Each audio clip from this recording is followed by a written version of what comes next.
guys, today we're going to be making a 4-piece Lego helicopter. I've been used to be saying tank, but now we're going with a different subject thingy. Different thing to do. So this is a helicopter. So you need this. In my opinion, this is good for feet, for Lego feet. And then you need one of these 3 pieces. Then you also need a triangle, whatever color you like. You can make this helicopter whatever color you like. But you need a triangle.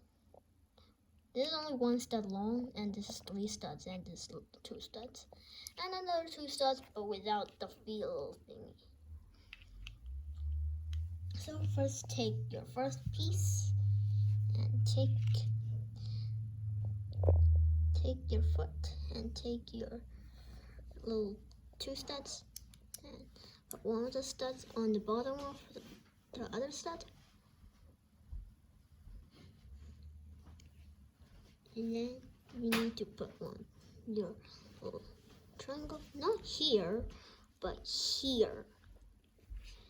And then you just need your 3-piece, put the middle stud part on the last stud, you see.